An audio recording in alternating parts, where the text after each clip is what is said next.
Welcome to the Extra Mile podcast for bar exam takers. My name is Jackson Mummy, and each week we'll be bringing you updated information about the bar exam and what you need to do in order to make the next bar exam your last bar exam. Ready to get started? Let's jump to it. Hey everybody, welcome. Today is Wednesday, February 15th. We are now in the final week leading up to the bar exam for February 2023. Pretty exciting. I have our panel here with us today. Brianna's here, Amanda's here, June's here. Judge Dawson has decided to escape for a few days, so she is not with us today. But we've got lots of expertise and lots of questions. I sent out an email earlier this week, and I said, what's your biggest challenge with this last week leading up to the bar exam? And we got great responses, amazing responses. And so we're going to jump into those, and that's what we're going to do today. We've got a few announcements just to catch everybody up on what's going on. And then Brianna and Amanda and June and I are going to jump in and try and answer your biggest challenge questions. I just want to remind everybody about, if you're a July 2023 bar taker, boot camp is coming up. Live boot camp here in Denver, May 19th and 20th. You can reserve your seat with a $250 deposit, which is fully refundable. Just go to the website and check out the link at the top for boot camp. All the details are there. We will have lots more to say about that when we return after the exam, but really encourage you to attend. It's a great opportunity. We're going to limit it to 15 students, so you want to make sure that you're part of that group. So make sure you jump in there and join us. All right. With those announcements underway or out of the way, we are now ready to get to biggest challenges. They're great questions and they're reflective. I don't know that we're going to get to all of them today, but I think the questions we've got are pretty reflective of what most people are experiencing with a week to go. And so we want to jump into them. So I'm just going to start at the top of the list here that we got.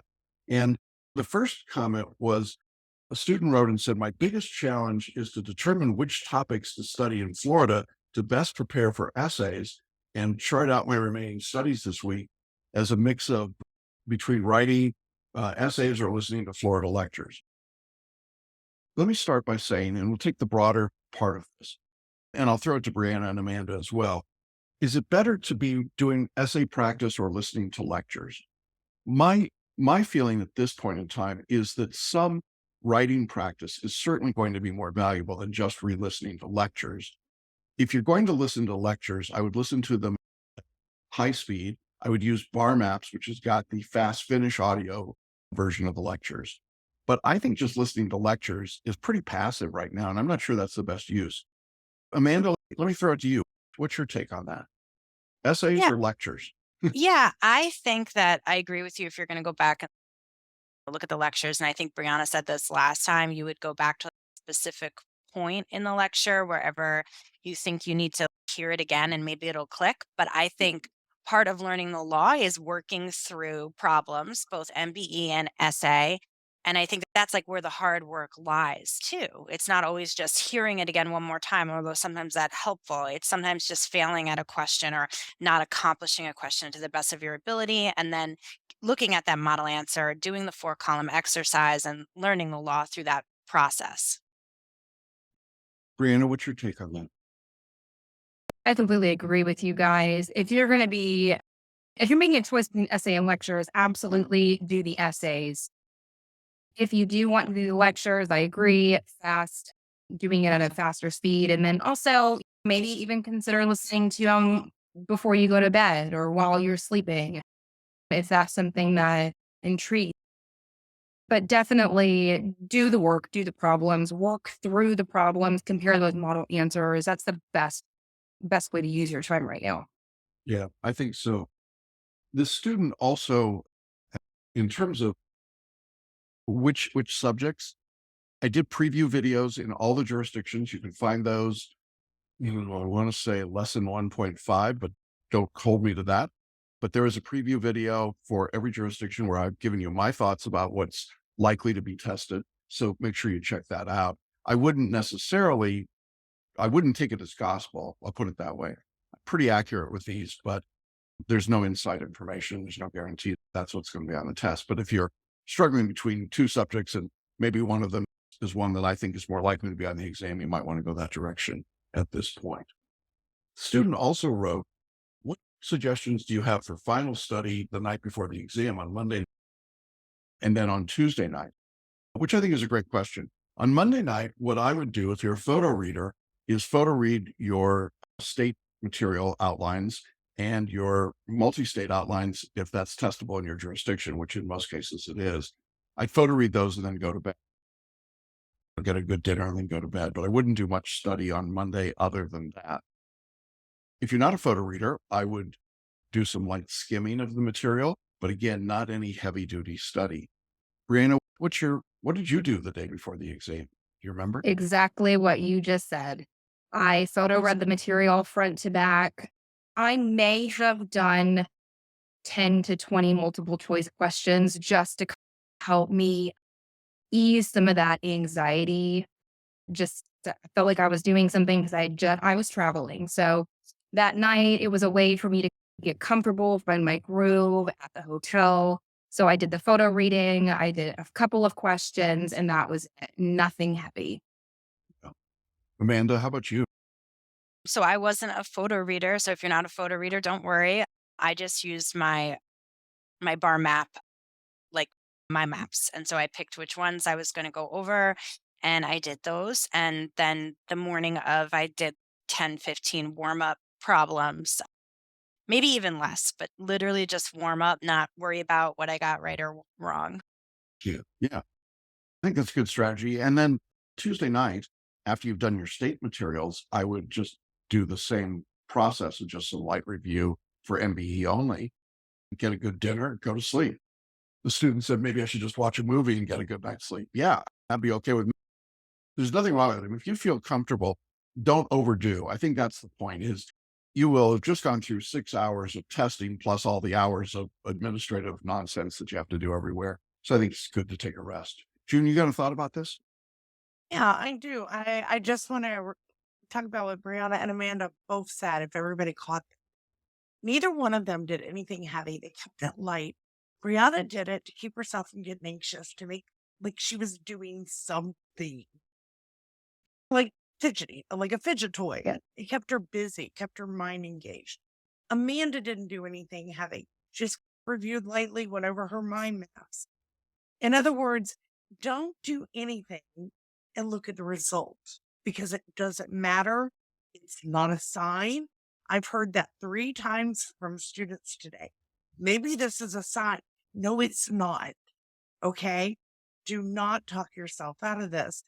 Don't even look at results. Don't see, just do it to stay in flow, to get yourself ready, to be engaged with something if you need to. Results the night before, do not. Yeah, I think that's a lot of wisdom there, folks. So go with that. All right, next question, next biggest challenge. Thank you for that one. The student says, my biggest challenge is feeling the stress and pressure of finishing all the substantive work before I can start practicing the OPEs and MBEs. This is an interesting one because we do have students that come to the course, relatively speaking, later. And in that situation, my advice has been get through your substantive studies before you do the full-length practice tests. And this student says, I'm running my own race. I'm not comparing myself with everyone else, but I can't help but to get more anxiety reading about everybody else finishing up their OPE practice or MBE practice, and I haven't even gotten to it yet. I want to talk about 2 things here. One is this idea of finishing up substantive study and when that should happen, and the fear of missing out. I think that's the other big part. So let me just talk in terms of the calendaring. We're here on Wednesday. You should be wrapped up with your substantive studies at this point. If you haven't gotten through all the subjects by now, you need to triage. You need to get in and get get through it either with the lecture or the reading and just get through that subject done. I think we've now reached that cutoff point. The next 6 days are good times to do mixed question practice, what we call the OPE, the online practice exams, or the MBEs. But you're not going to be able to do them all, and you shouldn't do them all. It's like running a marathon. I know, Amanda, you're a runner. You wouldn't run a marathon a week before you ran a marathon. Am I right? Exactly. Yeah. So we want to balance this out. Now, I think the most important tests to take right now are the 2021 practice MBE because it includes civil procedure. And the second most important in my mind right now is probably the 2006 OPE, which is 200 questions, but does not include civil procedure. And some of you might be asking, what about the February 91 MBE? It's a good predictive test, but there are not written answer explanations. You have to listen to my lecture, which is painful, 6 hours of discussion. And I think if I had my preference between the February 91 test and the 2021 test, I'd take the 2021 test. So I think those are the two that you have to take. So that's right. I see it. But Brianna, let me ask you about this idea of FOMO, the fear of missing out. Everybody else is talking about where they're going, and this is stressing the student out. What would you say to them? How do we deal with that? You have to take a step back and take a look at where you're at, and you have to accept where you're at right now. You have to remember that, like you said, the student says they're on their own race, but it also sounds like at the same time, they're not comparing, but they are comparing. You absolutely cannot compare your journey to somebody else's. This is your journey and your life. You are on it. You are on your own roller coaster. Nobody else is on it with you. And I think accepting where you are is the number one piece, and then figuring out where you need to go from here. I love what Jackson said about the being done with your substantive and the OPE is if for some reason you're not done with your substantive, I would just also recommend just jump in and do the OPE, because I think that's also I think fear is one of the driving factors here. And I think it might be that this student is fearful to take that test. So accept where you are and then take it. Just do it. Just say, I'm going to take this test tomorrow. Take the test. Find out where you are. The minute you do it and you just jump into it, that fear is going to go away a little bit. And you're going to be able to continue to push forward.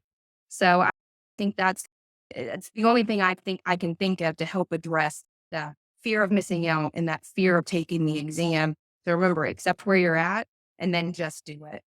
Yeah. And I've been the bad guy all along because I've been saying you got to get through the study before you can take the test. That's been my view. But now we've reached that point where it's, okay, you are where you are. Take the test, right? And let's see where you are. Along the same lines, another student wrote and said, my biggest challenge is what to prioritize. I'm still completing the OPs and I haven't completed all of the practice essays. Let me just say, you don't have to complete all the practice essays. I'm not a big fan of doing X number of essay questions at this point, as we've been talking about. I think that what you want to do, you reach a point where doing all 3 OPEs and all 3 or 4 MBEs is too much. You don't need to do that. So you're selective with what you do. And then when it comes to the essays, my view is instead of trying to do them all, take the 2 or 3 subjects that are the most difficult for you from an essay standpoint and write a few essays in each of those subjects. So if property is your toughest subject, write 2 or 3 property essays and review them and mind map them, and then go to the next one, but don't try to do everything. Amanda, what's your view of that question of should you be doing everything or how do you narrow it down? Yeah, I would completely agree. Like you just don't need to do everything. And there's no way that you're gonna know everything. And even if you do every question, the bar is gonna be testing. One, the bar is gonna test it differently. It's gonna show up different for you. And two, the bar tests a lot of the same concepts over and over. So probably doing a handful is okay. Some students wanted more practice, but didn't have time to do full essays, they felt. So one of the things I advise is to do the 4-column exercise, right? Read the question and just write, get your conflict pairs in order, write what you think the law would have to be to support each side, and then go back and see. You don't have to go through full analysis. Go back and see if you at least could pick the conflict pairs out and if you got the law on both sides, because that will also help you learn the law, right, as you Yeah. go. So even if you feel the pressure to do more, right, you could always just do a shortened version of that by reading the question and making a little 4-column for yourself and picking out your conflict pairs. I think that's valuable practice. Yeah. Along those lines, and other students said my biggest challenge is I feel like I haven't done enough practice questions or practice tests. Brianna, What do you say to them? I mean, we get this question all the time. I know you guys get it in group coaching, but I haven't done enough. How do we answer that? Oh, yeah, that's a very common question. At some point, you just have to accept the fact that I have done enough and I am enough and it will be enough for the bar. I think the way that you get there is just obviously attending these calls and taking some of our advice. But so I only did about 5 or 6 essays in every single topic. I followed Jackson's advice in that MBE email and those guidelines of where you were with the scores and how many tests you should do. I did not do any tests beyond the February 1991 exam because I followed Jackson's guidelines. I think it's one of the hardest things that we have to do in trying to say, okay, enough is enough. I have done enough. But as long as you are within those parameters and you've done the work, you have to at some point sit back and say, okay, I'm trusting the process. I have done enough. Now, I love what Amanda was just talking about with some of those essays as well. If you continually feel like you need to be doing more, just read through some of the essays, come up with an answer, think about it. If you don't have time to write it down and you're working through nervous energy, think about the answer, compare it to the model answer, and then move on to the next question. You guys, like there is only so much you can do between now and the bar exam. If it makes you feel good to do a little bit more, you can do a little bit more, but you're going to get there. You have done enough. At some point, you have to accept that and embrace this process and trust Jackson's advice. Yeah. Thank you. Those are great comments. The next question was just so well written. I'm just going to read it because I just love the way the student put it. And I don't remember who wrote it, but thanks to whoever did it. When we asked what's your biggest challenge, they said, it's my own emotions and fear of failure, probably. My mind keeps wanting to distract me with time wasters. It feels like I'm riding horseback on a horse that doesn't want to stay on the path. Whew, that was good. It's frustrating, but I keep telling myself I've done the work and I can trust that. I'm trying to resist the urge to spend my time in useless panic, reviewing the entire course, and instead just focus on what I don't know rather than bathing in the comfort of reviewing what I already know. How do we even, I think that's awesome. I don't think there's anything we can add to it. You guys, I think you got anything to put on that? That's great. Yeah, that was very self-aware. Yeah, it was very self-aware. And the student finished up and said, from what I can figure out, nobody feels like they've mastered all the material when they passed. My mantra is, I know a lot more than what it feels like. Amanda, that's a pretty good mantra, isn't it? Yeah, I completely agree. And I've talked about this from like time to time about how I felt. And I think Brianna's talked about it, how she felt. And one of the things that came up in my coaching call this week was, of course, you don't feel like you mastered all the material because nobody gets 100% on the bar exam, right? Nobody who even scores the best gets 100%. So you're actually not expected to know all of it. And there's no way you could know all of it. And that's a very uncomfortable feeling because up until now, I'm sure when you went into your torts class or you went into your crim class in law school, you probably knew 98% of it. Like you probably did. No matter how you did in law school, you mastered it all. And now there's just too much material to master it all. No one person can do that. So it's a very validating to say, hey, listen, do I know 60% of it? All right. Well, if you know a little more than half, then you are probably going to pass the bar. So you knew a lot more than you think, and you don't need to know 100%, not even close. No, I think that's exactly it. And it's all about perspective, right? And Yeah. keeping perspective. So good. All right. Thanks. And thanks to that student, unnamed. I Great wish I knew job. who had written it, but great comment, very self-aware. Yes. And Yeah. You have a question. if I, I'm sorry, Brianna, go ahead. no, I wanted to chime in because it also sounds like this person is, when they do feel like they are going in circles, I just wanted to offer a little piece of advice if you are in these shoes. Come up with a game plan. You know when you're going to be studying over the next couple of days. Write it out. So if you're studying for a 3-hour block in the morning, what are you going to do during those 3 hours? Which essays are you going to do? And create your schedule and what it's going to look like over the next several days, right up until the exam. It's going to prevent you from spinning around in circles. It's going to give you a guidepost of the things that you want to get accomplished in each study session. And it's going to help you feel like you are continuing to study and that you are still getting through more material and that you are still picking up those bonus points. So take a little bit of time and just write out a schedule for yourself.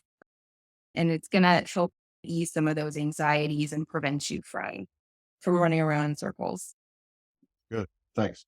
June, was there a question that you wanted Yeah, to? there's a question in chat. So the question is, the more practice in BE I do, the worse my score gets. What is Yeah. Yeah. What's happening is you're Wile E. Coyote. You just ran off the side of the mountain and you're looking down. You know, the reality here is if you do what we tell you to do, if you use selective intuition, you're going to be fine. But what happens is the fear builds and people start trying to figure it out. And we haven't done anything in this course to improve your short-term memory. This is not a memorization course. You didn't do flashcards, you didn't do mnemonics, you didn't cram, you didn't memorize. And so you get into the questions and you start saying, well, I got to figure this out. And you're trying to figure it out from your conscious brain, and there's nothing there. And so it's this counterintuitive notion that you have to relax and just answer the question in 90 seconds. You just have to lean into it. Even if it feels like you're just guessing, just guess. And that's when the scores start to go up. Inevitably, that's when they go up. Pressing just makes it worse. Brianna, is that a fair statement? 100%. You can't, I would highly recommend this student, or if you're in these shoes, to maybe take a step back from multiple choice questions for at least a morning. It's not a day, and come back to it. Sleep, listen to a paraliminal if you've got that. I listen to the Let It Go, like breakfast, lunch, and dinner, because you cannot, you can't control that intuition that Jackson's talking about. And I think that that's what you probably run into in a situation where you're taking identity questions and then you're continually getting more and more wrong. And then you feel like you're losing even more control and then you just spiral down. So I would recommend taking a break and just coming back at it fresh and reminding yourself that you've done the work. You've been through the course. Jackson says it's not memorization. Trust your gut, trust yourself. My mantra was, I am enough. And I just told myself that over and over and over again until I just believed it. And I said, you are enough to pass the bar. And if that's what it takes for you to say that on repeat, like a broken record up until the bar exam, do it. Yeah. Yeah. I'm going to go ahead and keep moving because we've got a lot of questions. They all revolve around these same topics, but I think this is really helpful. At the other end of the spectrum from what the student that we thought was self-aware, but more like the student that's having a problem with their NEs, another student said, I think I'm walking into the exam right now knowing only 4 subjects. The other outlines I haven't read or even. If you've only done 4 subjects out of the 12 or 18 or 19, the reality is you're not ready to sit for the exam. That's just the simple truth. If you haven't gotten to those subjects, you haven't reviewed them, you haven't looked at them, you've never even seen them, I would have to say, frankly, you probably ought to just sit out and continue to study. But I'll also say this. I know that there are people that go to the exam and they just say, I'm going to take a shot at it. I'm just going to see what it's like. And that's okay. It's your journey. You get to do that. There's no penalty in our course for retaking the course. There's no fee to have to retake the course. And you can certainly do it. But I think most bar students today, if we ask them, what would you change about the way you studied? Most of them would say, I wish I'd started earlier. I just think that's the reality. Now, I know Amanda, for example, you started relatively late, and then you were just like nuts. You did it all and you got it. You did incredibly well. But it would have been easier if you'd started earlier, right? Oh, 100% would have been easier. It would have been nice to have more time. Like life just threw this at me and I tried to just tackle it the best way I could. But yeah, the more you give yourself, the more time you give yourself, again, you have time for the unknown because things pop up, you get sick. Yeah. So for the July takers, you are starting early enough. So that is good. For this student, yeah, no crazier things have happened. Like you could still pass. And if you can't withdraw now and you're set on it, like you may pass and that's okay. I think I might talk about this later on because I see some more questions. If I were that student, I would, if someone asked me, and I've been asked this a few times in the last couple of days, what would you do if you only had 5 days to study for the bar exam and you had to focus somewhere? And I think this is good for everyone to hear, and anyone can feel free to disagree with me. If I if someone said you can't do any problems and you can't do any question like MEEs, and you have 5 days, you got to learn all this material, I would study really broad. So, like, for example, and some students miss this because they get caught in the weeds. Every subject has something specific to it. So, contracts, at its basic core, what's contracts about? It's about not letting the bad guy win, the person who's trying to be tricky, and about the party's intent. That's all the court's really trying to evidence. What is that about? It's about making sure irrelevant stuff and unfair stuff doesn't get before the court. Secured transactions, what that's about. Which creditor has the best claim to the property? And I would study that way and just because there really is a sentence that every subject boils down to. And if I could just do that, maybe I could get through some of the questions and some of the essays and make up the law. It'd be very hard to do it, but for some of you who are maybe feeling overwhelmed and later on asking me how I would make up the law, I would make up the law based on the foundation of the subject. And some of you miss that. I think some of you are getting so in the weeds, you miss like, what is contracts about? And if you went to a law school that had a more philosophical background, I think you might get that. But if you went to one that really hammered on knowing the law, it's probably getting by you. And I think you're at a disadvantage a bit. So I'm just bringing that to light here. So for that student, Yeah. hey, that's my advice. I don't know if it's crazy advice, but that's what I would do. Yeah, I think it's great advice. I love that concept. And look, I'm not telling somebody to give up. I want to be really clear about this, but I also am a realist. And 100%. It's a lot of Yes. information to know. That's a Yes. Hail Mary, what I'm telling Yeah. people Yeah. that to do. Absolutely. Absolutely. And so if you're listening or watching the podcast and you're thinking about taking the July exam and you're thinking, "Oh, I've got a few months," I will tell you, you do not. You need to get started now. July you will appreciate that February you got underway. That's just the reality. And I think most of our students right now would probably say that as well. All right. Next biggest challenge. These are great ones. I appreciate the candor that people gave us with these. It's really wonderful. This student said, my biggest challenge is to write a proper outline for purposes of writing an essay. I want to make sure I touch on every conflict or issue brought up within the essay to make sure I don't forget something. I want to start with this by saying you don't need to answer every issue. You need to get the conflicts and the call of the question and get to the heart of it. Don't be an issue spotter. You don't need double the number of words. Get to the heart of it. Just get it and get out. Brianna, you're nodding your head. You're a big fan of just get it done, right? Get to the Yeah, point. I am. And the reason for that is you're under timed conditions. If you are sitting there trying to issue spot, I used to issue spot. I never passed the exam. Every single time I took it and did an issue spotting style. You have got to answer the core question. If you don't answer that core question, you're missing out on almost all of the points. They're really at its core, they're really specifically only asking you about one problem. That's it. Yes. Could you pick up bonus points by finding out some of this other stuff? But you can get 5s and 6s on these essays and these MPTs by answering just that, the one thing they're going after. So separate it outline while you're writing the essay or reading the essay. Read the essay, read the call of the question, and just answer the call of the question. Otherwise, you are going to get completely sidetracked by all of your outline notes and all these other issues that you feel like you need to talk about. It is completely unnecessary. Yeah. I can tell you how to outline the answer. Take each call the question, paraphrase it into a heading, and then write 3 paragraphs, FLA. End of outline. I don't know what else to say.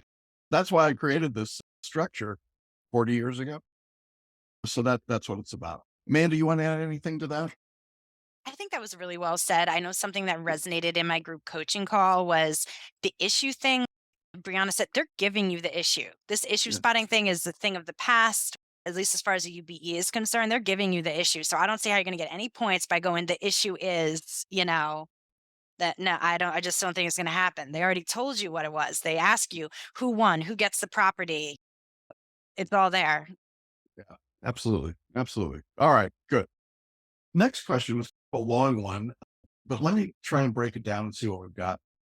The student said the challenge for me is remembering this is an academic test, not life and death situation. Yeah, I agree. Absolutely.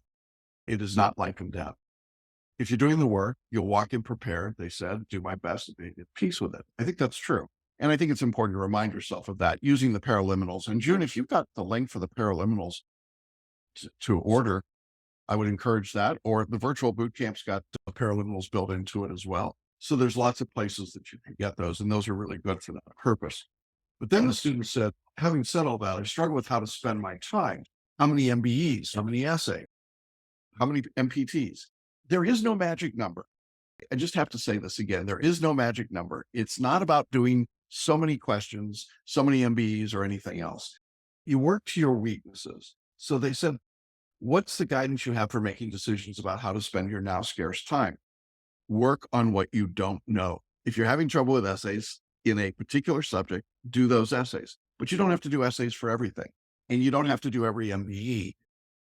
And you don't have to do every MPT.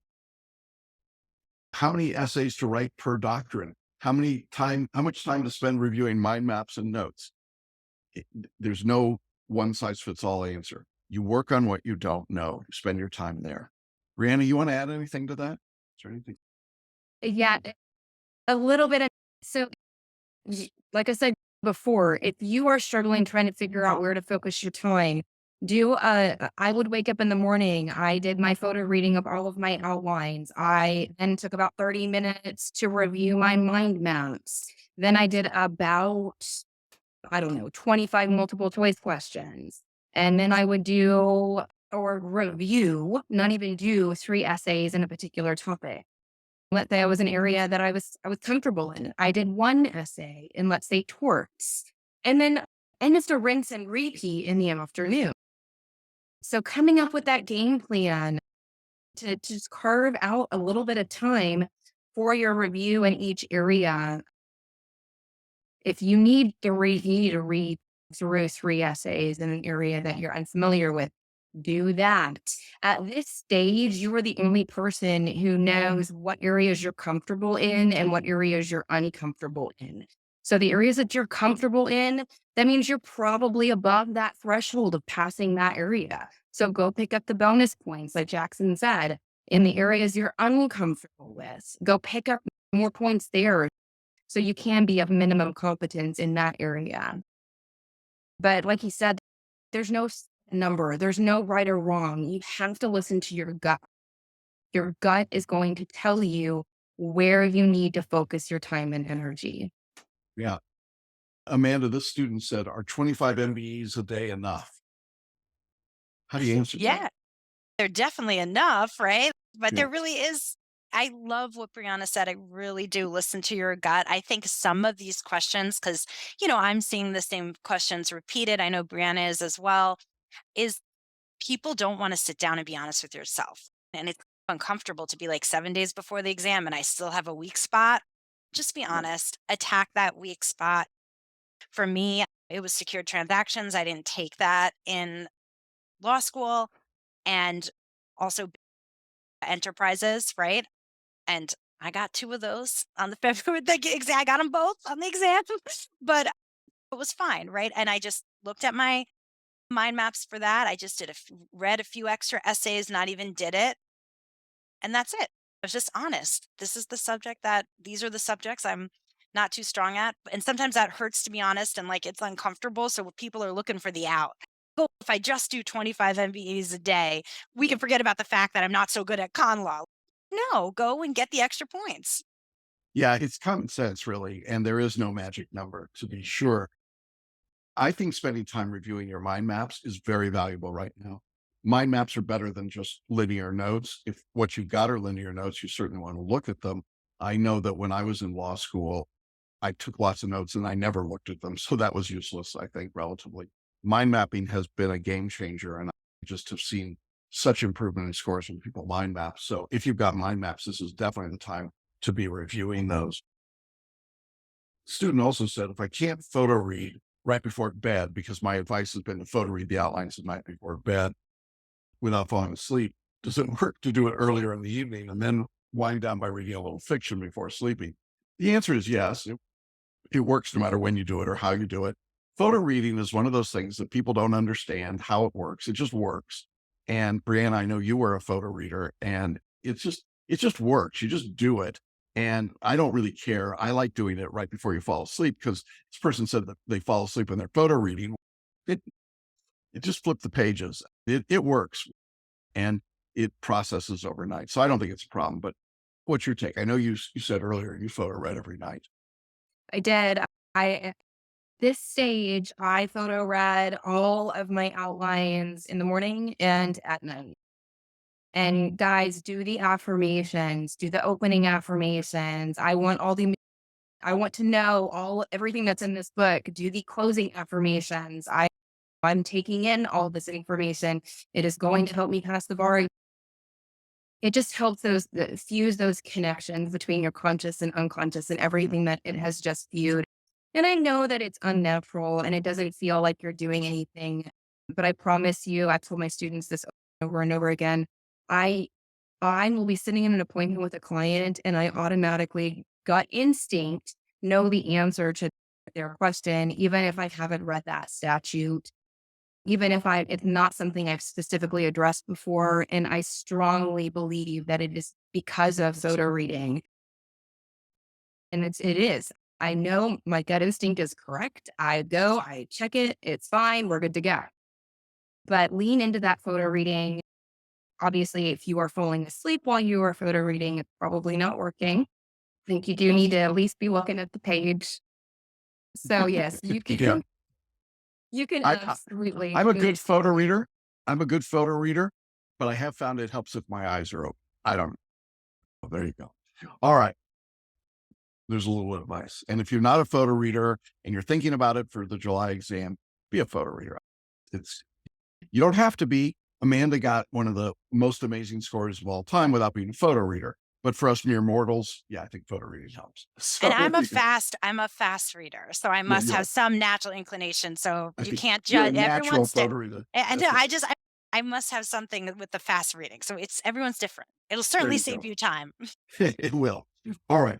Next, we got some of these kinds of comments where students said, my biggest challenge is understanding, and then they put in a specific. This one said, understanding the first half of the con law lecture about the separation of power among the branches of government. God only knows what it means today. But the point is that you're having trouble with, as you've heard today. That's what you want to focus on. So in this particular case, go back to the lecture, go back to the bar maps where we've got that discussion of separation of powers in the lecture, read the outline, do a word search in your outline or in your question books, go to the trainer books and put in separation of powers as a search, and you'll see all the questions that ask about separation of powers, and just do those questions and look at the answer explanations and then look at your mind maps. But it's a matter of working down in depth, I think, more than anything else. Either of you want to add anything to that, or is that am I on track? I'd love to add something specifically for con law because Yeah. I struggled in this area a lot. And I felt like I was less because con law was supposed to, or always told to me that it was supposed to be the easier subjects. And I'm like, I don't understand why, I just don't get it. But it was never clicking with me. And Jackson, you may be able to direct them exactly to where it is, but it's either in the nutshell book or it's in the back of the con law outline. There's about 16 points, I think, on con law specifically. If you forget everything else that has to do with con law, know these terms or know these things. Yeah. And it was absolutely enough for me to feel comfortable with the subject and just recognize, okay, this is just not ever going to be my area of expertise. I'm going to memorize these little things or get comfortable with these, and that's it. And it was absolutely enough for me to pass. Yeah, those are the nutshells. And they're also in a video format. You can get the video nutshells and see them that way as well. So, yeah, it's just focus on the stuff you don't know, and it's birds on a wire. You knock them off and go to the next one. So, for this student, it was con law, but it does, I mean, I got a lot of those kinds of questions. We just inserted the words. So, pick your poison. And con law is not easy. So I don't know who said that, Brianna, but I tutored con law and I still think it was a hard subject on the bar. Yeah, it's a hard subject. No doubt about it. All right. We got a couple more to go here. One student said, where do I focus my efforts to get the best bang for the buck? I think what you've been hearing all the way through today is you go to where you're weakest. That's where you're going to get the best bang for your buck. Whatever you're having the most trouble with, you should be doing that. So I think of this as discomfort. If you are uncomfortable right now, that's a good sign. It means you're working in the things you don't know. If you're just tra-la-laing along, saying, I'm just reviewing the things I know, you're probably pretty comfortable, but you're also delusional, right? That's not best bang for your buck. Right now, today on Wednesday and Thursday and Friday, you should be wildly uncomfortable. You should be in the midst of your briar where it is just miserable and awful for you. You can get comfortable on Saturday, Sunday, and Monday because I want you going to the exam with confidence. But right now, be uncomfortable. That's where you'll get the most impact. At least that's my view. You guys, what do you think? Yeah. Yeah. I completely agree. You're picking up those points right now. And then come Saturday, Sunday, get a massage, take some time, do something kind for yourself. But yes, be uncomfortable right now. Yep. Yeah. And it's good to be comfortable being uncomfortable because it will be uncomfortable in the bar exam. I did not like it one bit. In fact, I used to say, you know how they always like bar exams, like run a marathon. Okay. At the end of it, first of all, a marathon takes me less than 3 hours. And at the end of it, someone puts a medal around my neck and treats me like a queen. And I feel like I accomplished something. I can say the bar exam is much worse. I will be done with the marathon, but this time you all are headed to lunch. So it's uncomfortable, right? The bar is uncomfortable. So here's your chance to get used to being uncomfortable. And you're going to get uncomfortable on the bar when you don't know a question, but it's not going to phase you. You're Yeah. going to be like, I know that I'm uncomfortable now, and I'm going to keep it moving and be successful here. Yeah. So here's my thought about how the next 6 days go from a time standpoint. I think for Wednesday, Thursday, and Friday, you should be doing full on studying, whatever your study plan has been. For some of you, that's 8 or 9 hours a day. For some of you, it's 3 hours a day. But whatever it's been, you should continue that process through Friday. On Saturday, I would scale back just a bit. So if you've been doing 9 hours a day, a 3 hour morning, 3 hour afternoon, 3 hour evening after dinner, on Saturday, I'd cut out the post dinner study. I'd bring it from 9 down to 6. On Sunday, I'd bring it from 6 down to 3. On Monday, I would do no studying other than what you've heard earlier, which is to do your skimming or your photo reading and a few questions just to keep your brain sharp. And then get up early on Tuesday morning, do a few questions at your hotel or home before you head off to the test center, and then go in for the test itself. And then on Tuesday night, doing a brain dump and photo reading or skimming your outlines for the next day for the MBE, and then finishing up. I think it's also important during the exam to take scheduled breaks. Now, it is hard to do that on day one of the exam because with essays and performance tests, you need all of that time. But certainly on Wednesday, where I think fatigue starts to set in, I would schedule at the question 50 mark to take a break in both the morning and afternoon session. If you're using selective intuition, you're going to finish 100 questions in 2.5 hours or less. So you've got the time. So what I would do is if the test actually begins at, let's say 9 a.m., it won't. But if it did, I would just say 10:30, I want to be at question 50. And I know that when I get to question 50 at 10:30, I'm going to take a 5-minute break, put my head down, do some breathing, relax, just clear my in some of the smaller jurisdictions, you can go to the bathroom, but if you're in Florida at the Tampa Convention Center, or you're in Anaheim in California, that isn't going to happen. It's just too long, too big a room. But in any event, take that break. Then you're working in 50 question increments. And I think that is helpful. But let's talk a little bit about endurance. You guys have been through it. What are your tips for endurance in getting through the exam? Brianna, you want to jump in there?